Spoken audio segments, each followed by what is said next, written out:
Kojo and the river goddess daughter, Adwoa. As Adwoa grew, it became evident that she was no ordinary child.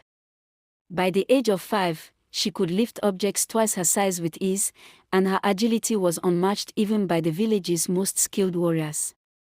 She spent her days exploring the forest, climbing trees with the grace of a panther, and swimming in the river where her mother, the goddess, had first appeared to her father. The villagers watched in awe as Adwoa's strength and skills grew.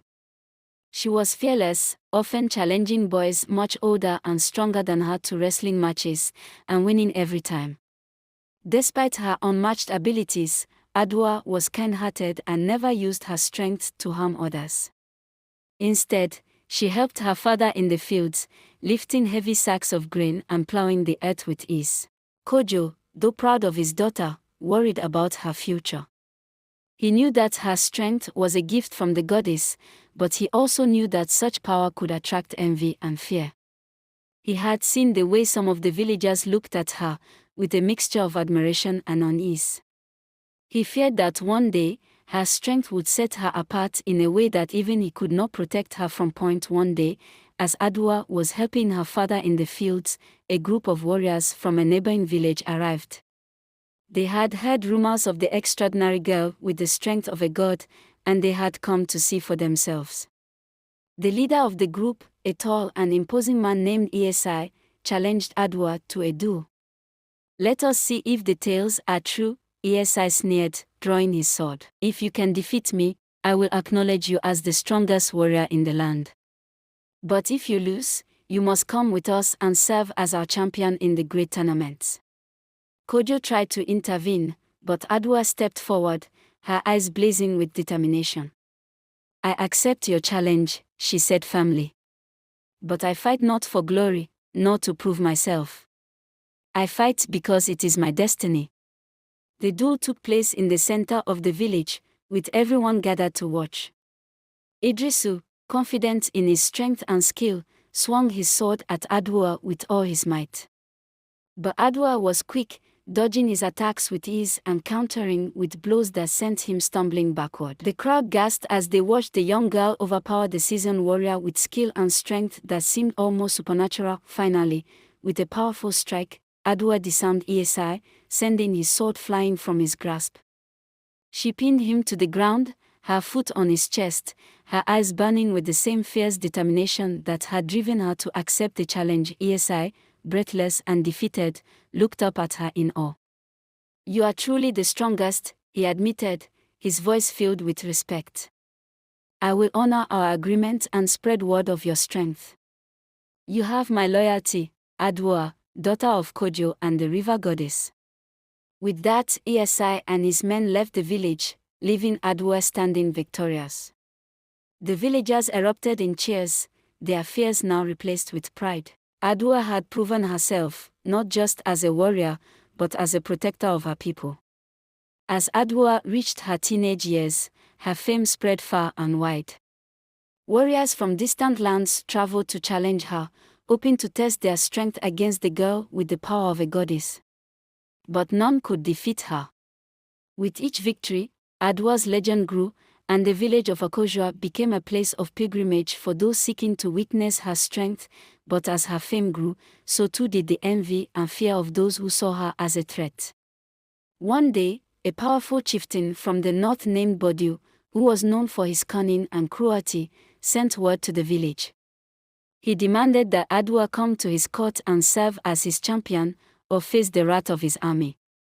E.W.T's reputation as a ruthless leader was well known, and his army was feared across the region. He had never been defeated in battle, and he believed that with Adwoa by his side, his power would be unmatched. The elders of Kojo gathered to discuss the chieftain's demand. Some were afraid, urging Kojo and Adwoa to comply, while others believed they should resist. Kojo was torn, knowing that E.W.T's army could bring great harm to their village, but also knowing that Adwoa was not one to be easily controlled. Adwoa listened to the elders' debates in silence, her face set in determination. Finally, she spoke. "I will not be anyone's pawn," she declared. "If E.W.T seeks to control me through fear, he will find that I am not easily swayed. I will meet him on the battlefield, but I will do so on my own terms. The village was tense as Adwoa prepared to leave for Bodu's court. The villagers, who had come to see her as their protector, were anxious about what might happen. But Adwoa reassured them with her calm and confident demeanor. She knew that this was her destiny, a challenge that she was meant to face. When Adwoa arrived at Bodu's court, she was greeted with a mixture of curiosity and hostility. Bodu himself, a tall man with piercing eyes and a cold smile, stood before her, his arms crossed. "So, this is the famous Adwoa," he said, his voice dripping with disdain. "You think yourself invincible, do you? We shall see." Bodu ordered his best warriors to challenge Adwoa in a series of trials, each one more difficult than the last.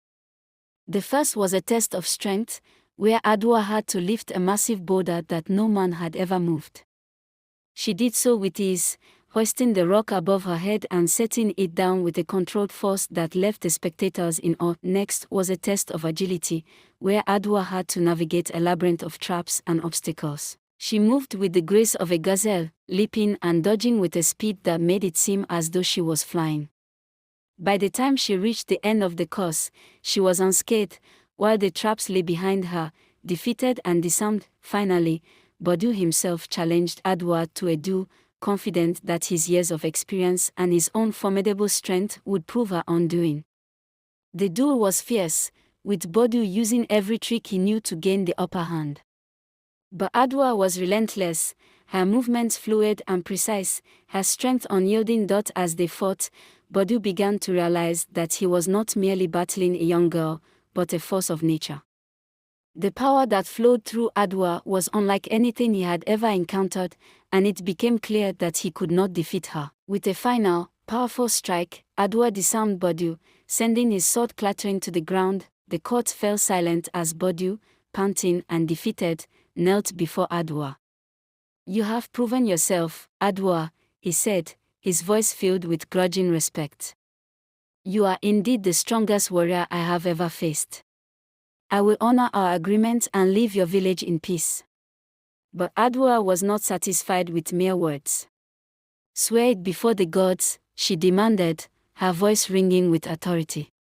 "Swear that you will never harm my people or seek to control me again." Bodu, humbled by his defeat, swore the oath. The tension in the court eased as the threat of conflict dissipated. Adwoa had once again proven her strength, not just in battle, but in her unwavering determination to protect her people. As she left Bodu's court, the villagers of Kojo greeted her with cheers and celebrations. They had feared for her safety, but Adwoa had returned victorious, having secured peace for their village. Her legend grew even greater, and she became a symbol of hope and strength for all who knew her story.